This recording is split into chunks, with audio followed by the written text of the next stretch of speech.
नमस्कार, संतोष की रिपोर्ट में आप सबों का स्वागत है। और आज हम संतोष की रिपोर्ट में चर्चा करने जा रहे हैं कि बीजेपी की पूरी लाख कोशिश के बावजूद भी आखिरकार आज चिराग ऐलाने जंग की घोषणा कर ही दिया है। जी हां, जिस बात को लेकर मैंने खबर चलाई थी कि चिराग को किस तरीके से 2025 के मुख्यमंत्री के तौर पर एक खास रणनीति के तहत प्रोजेक्ट करने पर काम चल रहा है, उसके लिए जिस तैयारी के साथ उनको आगाज करना था, आज कमोबेश चिराग ने संकेत तो जरूर दे दिए। और संकेत ऐसा संकेत नहीं है, सीधा संकेत है कि मैं अपनी मर्जी का हूं, मेरी मर्जी के सामने मैं किसी को चलने नहीं दूंगा।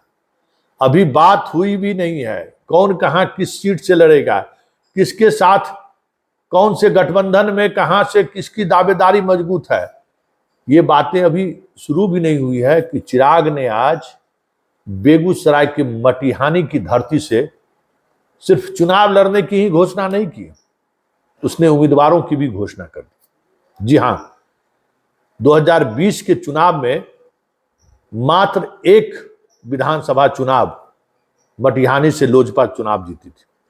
हालांकि उस जीत में चिराग पासवान का 0.1% भी योगदान नहीं रहा है। वो कामदेव सिंह के बेटा के चुनावी मैदान में होने की वजह से एक जो उस दौर का जो इमोशन वाला जो रिश्ता था, उस रिश्ता का लाभ उस कामदेव सिंह के बेटा को मिला और वो विधायक बन गए। और एक वजह यह भी रही कि ट्रायंगुलर फाइट हुआ, हार जीत का अंतर इतना कम रहा। जदयू भी जबरदस्त फाइट किया, बोगो सिंह भी जबरदस्त फाइट किए, लेकिन लगातार चुनाव जीतने की वजह से इनकम्बेंसी रहा और उसका असर रहा। फिर भी फाइट, त्रिकोणात्मक फाइट में जैसे वो जीत गए। उस जीत में चिराग की कोई बड़ी भूमिका नहीं रही। हाँ, ये अलग बात है कि बेगूसराय जिले में नीतीश को 0 पर आउट करने में इस उत्तर बिहार में एकमात्र बेगूसराय ही जिला रहा जहां उन्होंने पूरे तौर पे नुकसान पहुंचाया जदयू को। मध्य बिहार में बाकी जगहों पर तो नुकसान पहुंचाया ही, लेकिन उत्तर बिहार में गंगा के इस पार में सिर्फ बेगूसराय जिलों में 4 सीटों का नुकसान पहुंचाया था। तो आज हमने कहा ही था कि खबर चलाई है कि उनका स्वागत होने वाला है, और उस स्वागत समारोह के दौरान मटिहानी में उन्होंने क्या कहा और उनका अंदाज क्या है, पहले जरा ये सुन लेते हैं।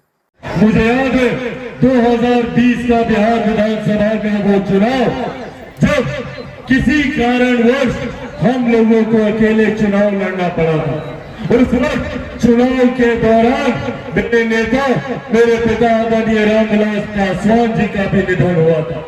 उसके बावजूद, इन विपरीत परिस्थितियों के बावजूद मटिहानी की जनता ने पूरा प्यार, पूरा आशीर्वाद देने का काम किया।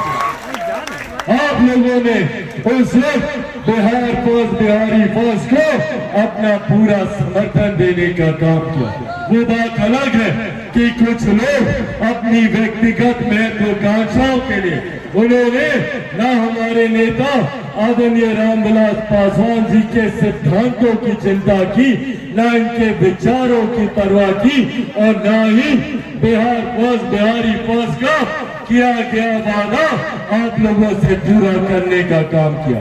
बहरहाल वो उनका कर्म था, वो उनका नसीब है। पर पुनः आज जब यहाँ आप लोगों के बीच मौजूद हो तो पुनः ये वादा आप लोगों से करके जाता हूँ। अब वो दिन दूर नहीं है, पुनः बिहार में विधानसभा के चुनाव होने वाले हैं, और ये वादा आप लोगों से करता हूँ और ये आशीर्वाद भी आप लोगों से चाहता हूँ कि अगली बार जब दोबारा मटिहानी विधानसभा से लोक जनशक्ति पार्टी रामविलास का प्रत्याशी चुनाव लड़े तो वही आशीर्वाद आप लोग देने का काम करें।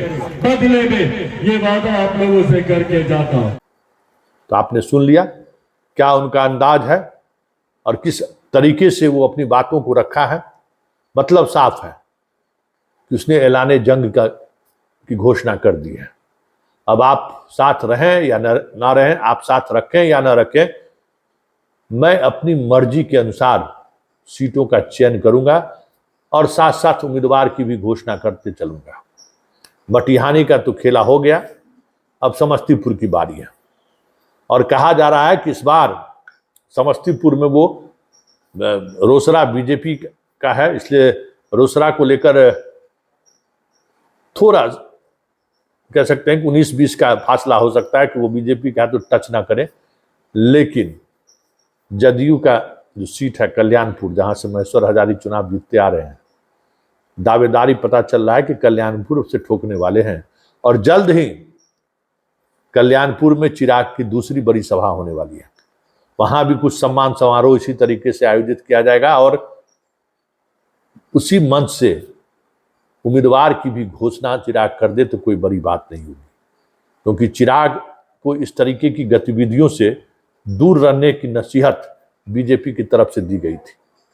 और इसके लिए बीजेपी ने एक सेकंड रास्ता द्वार भी खोलकर पारस को सामने लाकर खड़ा कर दिया था, क्योंकि कहीं न कहीं नीतीश कुमार ने चिराग की इस शैली को लेकर नाराजगी व्यक्त कर चुके थे कि चिराग को आप इस तरीके से देखिए, ये सही चीज, सही दिशा की तरफ नहीं जा रहा है चीजें। तो कहा जा रहा है कि उसके बावजूद भी चिराग आज बिहार आते हैं और मटिहानी से समझिए कि 2025 के चुनाव का वो घोष कर देते हैं। 2025 में हम चुनाव लड़ेंगे। कल्याणपुर की बात हम कर ही रहे हैं, कल्याणपुर और हायाघाट में भी बीजेपी को है, इसलिए बीजेपी को टच नहीं करेंगे। वो अधिकांश ऐसे सीट पर दावा ठोकने जा रहे हैं जिन सीटों पर जदयू की दावेदारी रही है या जदयू के विधायक रहे हैं। मटिहानी में भी तो अब एलजेपी से जीते वो जदयू में शामिल हो गए, कल्याणपुर में भी तो महेश्वर हजारी विधायक हैं, मंत्री हैं।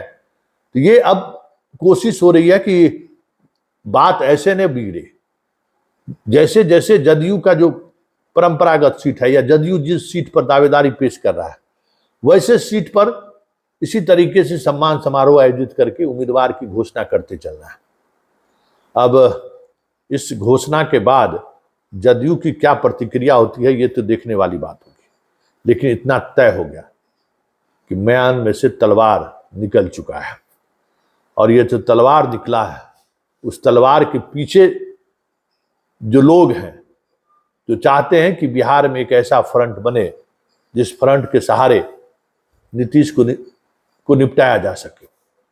तब उस फ्रंट में आज के चिराग का जो भाषण रहा, चिराग जिस अंदाज में अपनी बातों को रखा है, पूरे भाषण के दौरान मोदी के तारीफ करते रह गए। वो पूरा जम के मोदी का तारीफ।